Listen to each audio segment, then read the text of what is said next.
जो हालत है बंगाल का, टीएमसी के सरकार का, ममता बनर्जी का, घुसपैठिए हो, रोहिंग्या हो, बांग्लादेशी हो, सबको प्रोटेक्शन टीएमसी की सरकार दे रही है। वहाँ के संसाधन का दुरुपयोग घुसपैठिए और बांग्लादेशी कर रहे हैं। ठीक कहा अमित शाह जी ने, जो हालत है पूरे बंगाल की, जिस तरह से मुसलमानों की आबादी वहाँ बढ़ रही है, जनसंख्या जिस रूप में बढ़ रही है, उस रूप में तो दूसरे संप्रदाय का हिंदू समाज की तो जनसंख्या बढ़ नहीं रही है। देखिए, जिस तरह से बंगाल का जो सीमावर्ती क्षेत्र है वो पहले पाकिस्तान से और अब बंगाल से लगता है। असम विधानसभा चुनाव को लेकर भारतीय जनता पार्टी अब पूरी तरह से इलेक्शन मोड में आ गई है। बिहार सरकार के कद्दावर मंत्री और असम चुनाव प्रभारी नितिन नवीन आज विशेष विमान से डिब्रूगढ़ के लिए रवाना हो गए हैं। पिछले कई दिनों से उनके इस्तीफे को लेकर चल रही अटकलों पर भी अब पूरी तरह से विराम लग गया है।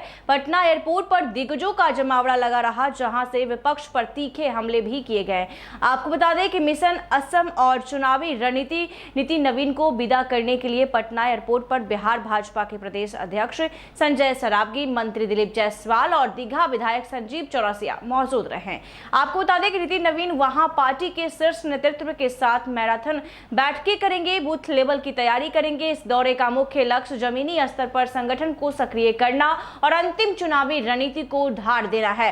ऐसे में आपको बता दें कि सियासी गलियारों में चर्चा थी कि वो मंत्री पद छोड़ सकते हैं, लेकिन स्पष्ट हो गया कि वो सड़क निर्माण मंत्री के रूप में बिहार की जिम्मेदारी और असम में संगठन की जिम्मेदारी दोनों को बखूबी निभा रहे हैं। आपको बता दें कि साफ तौर पर घुसपैठ और सीमा सुरक्षा पर दिलीप जायसवाल ने प्रहार किया है और पटना एयरपोर्ट पर मीडिया से बातचीत करते हुए मंत्री दिलीप जायसवाल ने सीमा सुरक्षा और घुसपैठ को लेकर बड़ा बयान दिया। बांग्लादेश बॉर्डर पर जो है फेसिंग होना देश की सुरक्षा के लिए अनिवार्य है। कुछ भौगोलिक जो है बाधाएं और अदालती मामले थे, लेकिन गृह मंत्री अमित शाह की चिंता जायज है। घुसपैठियां देश की सुरक्षा में सेंध लगाने की कोशिश कर रहे हैं, जिसे रोकना ही होगा। उन्होंने विपक्ष पर निशाना साधते हुए कहा कि राहुल गांधी और इंडिया गठबंधन हमेशा देश को संकट में देखना चाहते हैं, जबकि भारत आज संसाधनों से संपन्न और खुशहाल है। आगे क्या कुछ कह रहे हैं दिलीप जायसवाल और क्या कुछ कह रहे हैं बिहार बीजेपी के प्रदेश अध्यक्ष संजय सरावगी, दोनों के बयान को सुनिए। हाँ, सही बोला है माननीय गृह मंत्री जी ने।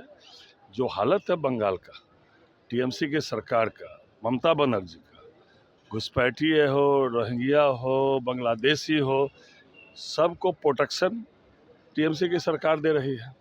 वहाँ के संसाधन का दुरुपयोग घुसपैठिए और बांग्लादेशी कर रहे हैं, और जिसके कारण बंगाल के लोगों को संसाधन का उपयोग नहीं हो पा रहा है। तो ठीक कहा अमित शाह जी ने, जो हालत है पूरे बंगाल की, जिस तरह से मुसलमानों की आबादी वहाँ बढ़ रही है, जनसंख्या जिस रूप में बढ़ रही है, उस रूप में तो दूसरे संप्रदाय का हिंदू समाज की तो जनसंख्या बढ़ नहीं रही है। तो सही बोल रहे हैं कि जिस पूरा बंगाल सरकार लगी हुई है बांग्लादेश से घुसपैठियों को बंगाल में प्रश्रय देने के लिए, और आने वाले समय में इसका फल टीएमसी को भी भुगतना पड़ेगा, ममता बनर्जी को भी भुगतना पड़ेगा। जब 5 मई आएगा और ममता जाएगी और बीजेपी की सरकार वहाँ बनेगी, इनका फल उनको भुगतना पड़ेगा। देखिए, जिस तरह से बंगाल का जो सीमावर्ती क्षेत्र है वो पहले पाकिस्तान से और अब बंगाल से लगता है, और उस क्षेत्र में वो बंगाल से लेकर आसाम तक जाता है, बांग्लादेश का और बॉर्डर जो पहले पाकिस्तान का बॉर्डर था। तो निश्चित रूप से फेंसिंग वहाँ पूरे क्षेत्र में होना चाहिए।